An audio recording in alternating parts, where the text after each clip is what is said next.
ఎవరికైనా పథకం అంటే ఒకే అమౌంట్ రావాలి కానీ ఇన్ని రకాలుగా రావటం ఏందో, దీంట్లో మతలబ్ ఏందో కాలం నిర్ణయం చేస్తుంది. ఎవరు తప్పు చేస్తున్నారు ఇవన్నీ లెక్కలు తప్పు తెలుస్తాయి.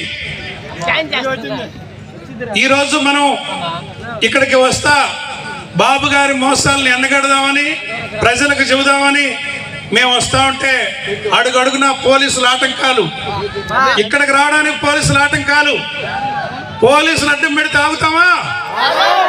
ఈ పోలీసులు వైఎస్ఆర్ పార్టీని ఆపగలదా?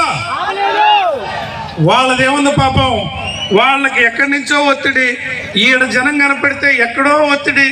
వాళ్ళకి ఎందుకు భయం అర్థం కావట్లా. ప్రజల్ని ఈ తిరుగుబాటుని చంద్రబాబు నాయుడు అనే వ్యక్తి అర్థం చేసుకొని పరిపాలన గాడిలో పెట్టి ఇచ్చిన మాట నిలబెట్టుకోవాలి కానీ పోలీసులను అడ్డం పెట్టుకొని బెదరగొట్టి తొక్కిపెట్టి పరిపాలన చేద్దాం అనుకుంటే సాగదని సందర్భంగా నేను తెలియజేస్తా ఉన్నా.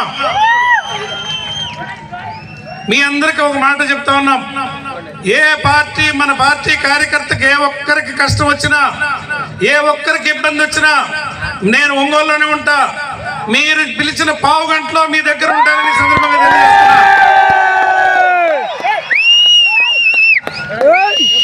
ఎవరు ఏ ఉద్యోగస్తుడైనా ఎవరైనా చట్ట పరిధిలోనే పనిచేయాలి. చట్టానికి భిన్నంగా పనిచేస్తే వాళ్ళు దోషులు అవుతారు కానీ మనం దోషులుగా.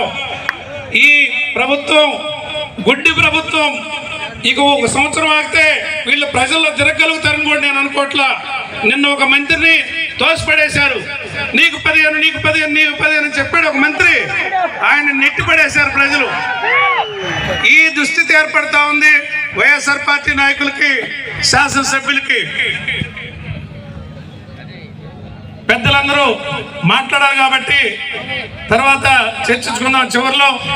ఇప్పుడు డాక్టర్ స్థానిక మీ అందరికీ తెలిసిన ఆయన డాక్టర్ మాదాసి వెంకయ్య గారిని మాట్లాడాల్సిందిగా ఈ సందర్భంగా కోరుతా ఉన్నాను.